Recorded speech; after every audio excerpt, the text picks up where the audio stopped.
శక్తి weapon మేఘనాథుడు కొడతాడు. ఇంకా అప్పుడు అర్జునుడి పరిస్థితి ఏంటి కానీ లక్ష్మణుడి పరిస్థితి ఏంటి, మోసపడిపోతాడు. సో డ్రామా లీల ప్రకారం ఏమైందంటే ఒకడు హనుమంతుడు యాక్షన్ వేయాలి. అతను ఎక్కడో కొండపైకి వెళ్ళి ఒక మూలిక తీసుకొచ్చి సంజీవిని మూలిక అని చెప్పి ఈయన నిద్రలేక. సో ఆ బాణం అంటే వీళ్ళు ఆడుకునేవన్నీ ఆట బాణాలు. ఆ బాణం కొట్టేసరికి నిత్యానంద ప్రభు ఒరిజినల్ లక్ష్మణ ఫామ్లోకి వెళ్ళిపోయాడు. కింద పడిపోయి ఇక శోషలేదు, ఒక మనం కోమాలోకి వెళ్ళిపోయింది. ఇక శరీరం సహకరించకపోయింది, ఏం లేదు, అలా పడిపోయాడు అన్నమాట. ఇక జనాలందరికీ షాక్, అందరూ ఏడుస్తున్నారు, అందరూ వచ్చేసారు, ఇక లేపడానికి ప్రయత్నిస్తున్నారు. ఈ డ్రామా అయిపోయింది మధ్యలో. ఆ హనుమాన్ అనే క్యారెక్టర్ కూడా వాడు కూడా ఏడుస్తున్నాడు కూర్చొని వెళ్తా వాడు. సో తర్వాత ఇంకోటి వచ్చి ఆ డాక్టర్ ఎవడైతే ఉన్నాడో అతను వచ్చి రిమైండ్ చేస్తున్నారా, వెళ్ళి ముందుకు తీసుకొనిరా, మనకి ముందే ఇన్స్ట్రక్షన్ ఇచ్చాడు, నేను పడిపోతే మీరు ఇలా చేయండి, నన్ను వాపస్ కాన్షియస్నెస్ తీసుకొని రావడానికి. సో అప్పుడు హనుమాన్ వెళ్ళి ఆ మూలిక తీసుకొచ్చాడు, ఈ నెల ముక్కు దగ్గర పెట్టాను కానీ అప్పుడు వేసుకొచ్చాడు.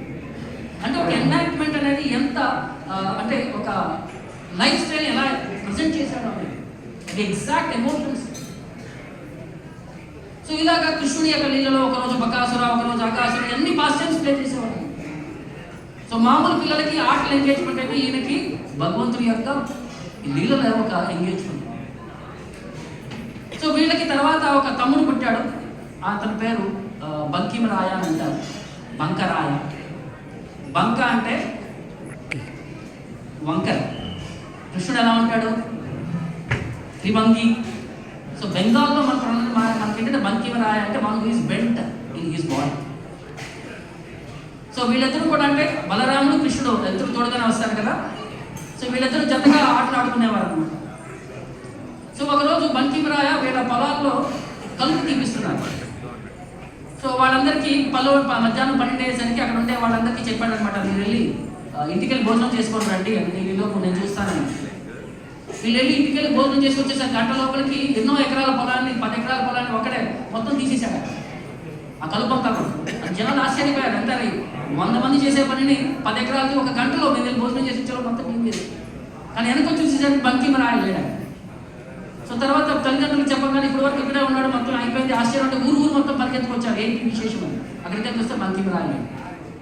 సో అప్పుడు వాడంతా బాధపడుతున్నాడు, అబ్బాయి మిస్ అయిపోయాడు. అప్పుడు ఒక అశరీర వాణి, ఆకాశవాణి అంటారు కదా, శరీరం లేని వాణి, ఆకాశవాణి ఒక చెప్పాడు అనమాట ఆయన, మీరు నన్ను ఇక రూపంలో చూడలేరు, వచ్చే ఏకాదశికి మీకు నేను ఒక వస్తువు రూపంలో కనబడతాను, ఒక చెట్టు రూపంలో నదిలో కొట్టుకొని వస్తాను. సో దాని నుంచి నా విగ్రహం కింద మీరు వర్షిప్ చేయలేదు. చెప్పిన ఏకాదశి ప్రకారం నెక్స్ట్ ఏకాదశికి ఒక వుడెన్ లాగ్ అనేది నీళ్ళలో కొట్టుకొని వస్తే ఊరి వాళ్ళందరూ పిలిస్తే నిత్యానంద ప్రభు స్వయంగా వెళ్ళి ఆ వుడెన్ లాగ్ని తీసుకొస్తారు. సో దాని తర్వాత దాని నుంచి ఒక విగ్రహాన్ని చెక్కి దాన్ని బంకిమరాయ అని చెప్పి విగ్రహాన్ని ప్రతిష్టాపిస్తారు.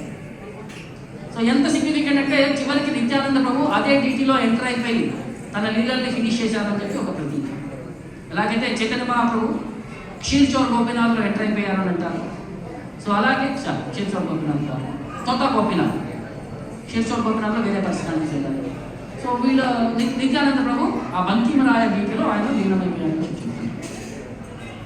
సో తర్వాత అక్కడి నుంచి ఆయనకు 12 సంవత్సరాల వయసు వచ్చేసరికి అప్పుడే చైతన్య మహాప్రభు భర్త తీసుకున్నాడు. సో అప్పుడు వీళ్ళింటికి ఒక సన్యాసి వస్తారు. సో ఆచార్యస్ ఒపీనియన్లో అక్కడ కన్ఫ్యూషన్ ఉంది, వచ్చింది ఎవరా అనేది, అయితే లక్ష్మీపతి తీర్థా లేకపోతే మానవేంద్ర పురి అనేది. సో ఒక సన్యాసి యొక్క ధర్మం ఏంటంటే అన్ని చోటకి ఇంటికి వెళ్ళటం, వాళ్ళకి ఆధ్యాత్మిక తత్వాన్ని బోధించడం. గృహస్థ ధర్మం ఏంటంటే వచ్చిన సన్యాసికి ఆతిథ్యం, తన సర్వస్వాన్ని ఆ సన్యాసి దగ్గర అర్పించు.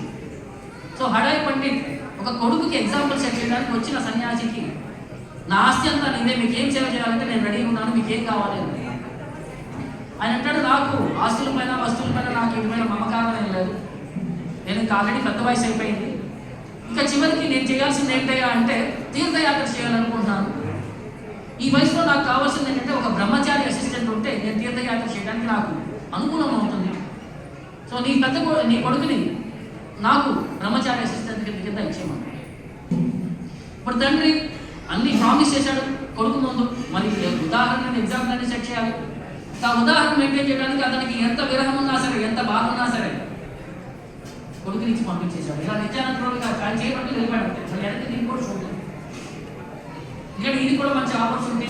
చూడాల్సిన తీర్థయాత్రల్ని చూసుకొని వచ్చేసేయచ్చు, మంచి ఆపర్చునిటీ ఆయన.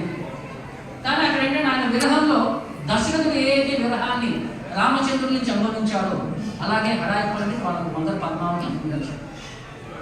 కొడుకు విరహంలో ఎక్కువ సంవత్సరాలు అయితే బతకలేక వాళ్ళ తర్వాత దాని ప్రాణాలని వాళ్ళు వదిలేశారు.